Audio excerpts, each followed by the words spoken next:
A warm welcome to everyone. I'm glad to be with you today and share this nice lesson. Today's lesson is about expressing condolences. What is the meaning of condolences? Condolences means just expressing sympathy or concern or support. So let's just start it. Alright. Murabona titre nkuko ibivuga ni expressing condolences. Mu kirundi no bivuga ni nko guhoza umuntu iyo yagize ibibazo bitandukanye. Aha turaza kuvuga kenshi ku rupfu, mbega ni gute duhoza abantu iyo babuze ababo, ni gute tubaremesha. Ni uguhoza abantu bifatanye no kubaremesha, ni ukugira amakondolences, donc exprimer les condoléances en français niko tubivuga. Rero turafise uburyo butandukanye ngaha tugiye kubibona ukoresha. Aka kantu ka mbere mubona ngaha, iyi tray ya mbere ivuga ngo I'm so sorry to hear that. Ibisigura iki? Ni ukuvuga ngo ndababaye cyane no kubyumva. Aka tugakoresha igihe wumvise nk'akarorero umuntu, ni igihe when you hear bad news, whenever you hear any bad news you can use it. Aka tugakoresha iyo twumvise inkuru mbi. Igihe cyose wumvise inkuru mbi aka uragakoresha nta kibazo na kimwe. Ati I am so sorry to hear that. Umuntu yagize accident, umuntu eka ingorane zitandukanye zari zose, wumvise umuntu agwaye uragakoresha nako exprimer ama condolences. Cyangwa urashobora kuvuga uti what a pity, agakoresha neza what a pity. Cyangwa ukavuga uti oh my god, what a bad luck. Umuntu yagize accident, yaguye n'ikinga, yo what a bad luck. Ahubwo ni igihe uba wumvise inkuru mbi, ntuba uri kuri terrain ngo ube wayibonye. Ntuvuze ngo I'm sorry to hear that. Murabona ko to hear ni ukumva. Rero uvuze ngo ndababaye cyane kumva byagenze uko ndabyumvise. Rero ubu ni uburyo butandukanye dukoresha iyo wumvise inkuru mbi. Reka rero tujye ngaha hepfo kuri topic nyamukuru, tugiye kuvuga igihe umuntu yapfuye. Igihe umuntu yapfuye, mbega ni gute duhoza abantu babuze ababo. Tubahoza gute? Naye amajambo dukoresha, kuko iyo umuntu yabuze umuntu ni byiza ko tuba dufise amajambo dukoresha yo kubaremesha kugira ngo bumve natwe ko twashigikiye mu mubabaro baba barimo. Rero iyo umuntu yapfuye mu Kirundi, murazi iyo jambo ndiko ndakoresha ngo iyo umuntu yapfuye, sibyo dukoresha neza mu Kirundi kuko iryo rirahamura. Tuti iyo umuntu yitavye Imana canke iyo umuntu yashengeye, bavyita kwitaba Imana canke gushengera. Eka hariho n'ukundi gutandukanye babivuga bivana n'intara abantu bavukamo, ariko uburyo ndazi ko twese tubuhurirako, uburyo butandukanye tubivugamo. Rero mu Congereza ntituvuga ngo when someone is dead or has died. Oya, iyo mvugo irahabura cyane, ahubwo tuvuga ngo turashobora kuramplasa to die canke died canke dead. Nukuvuga mvuze ngo he has died canke he is dead, tushobora kuramplasa n'aya majambo. Urabona nk'akajambo ni passed away. Mbere passed away nk'ugupfa, gushengera. Hama aho ushobora kuvuga ati he passed away. Canke aka kabiri urabona ni resting in peace.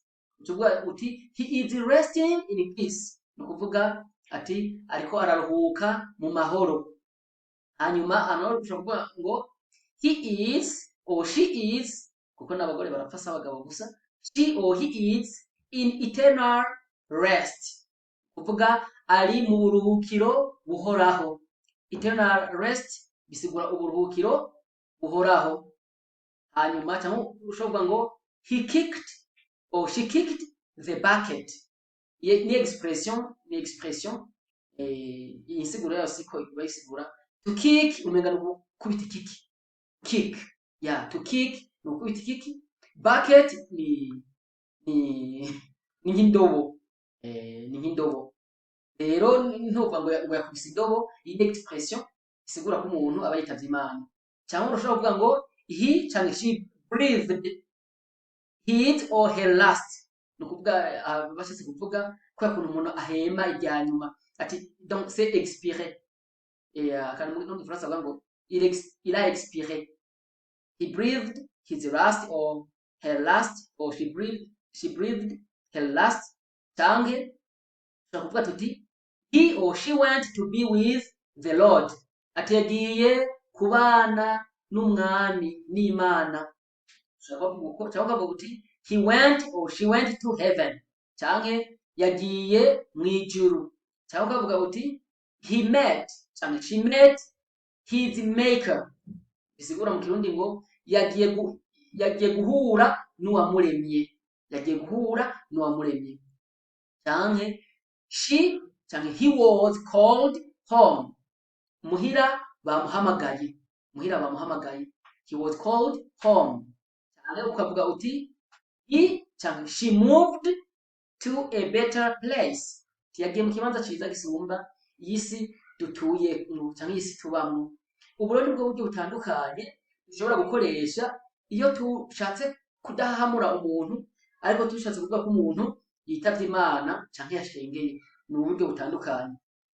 Reka rero ngaha musi naho turabe when someone passed away, mbega duhoza abasigaye gute? Ni gute duhoza imiryango y'ababuze mu kubaremesha?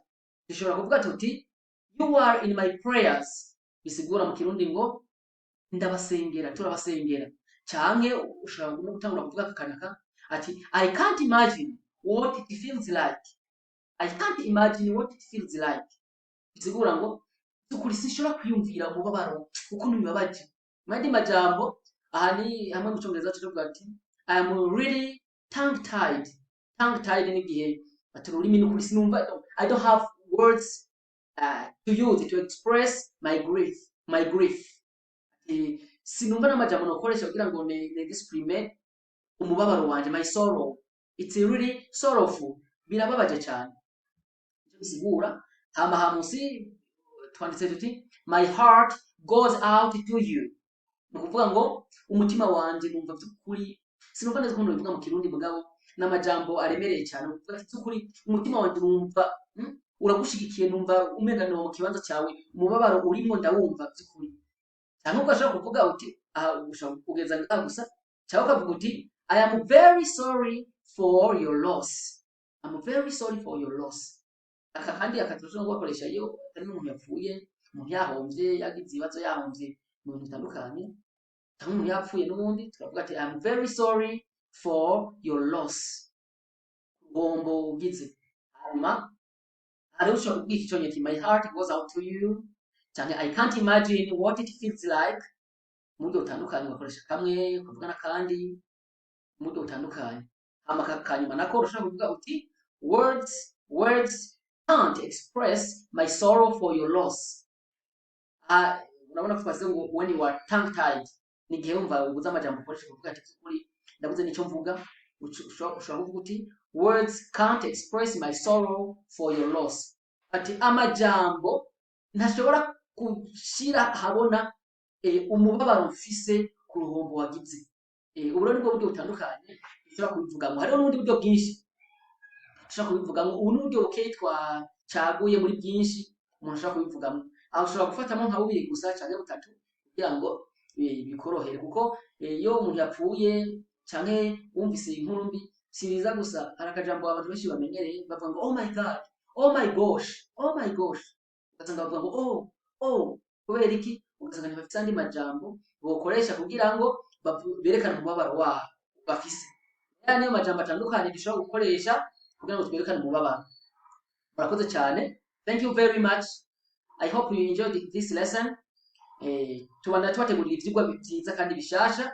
Muwade mudukurikirana, mutonde kuri subscribe abatarahafyonda, hama muce mujana hari imbere murabe hari kaya gakengeri mugacondeko, muce musonda hejuru kuri notification kugira ngo ibiganiro byose canke leso ivyigwa byose tuzoba twacishijeko muzoce mu babambere kuyibona hama mubikurikirane.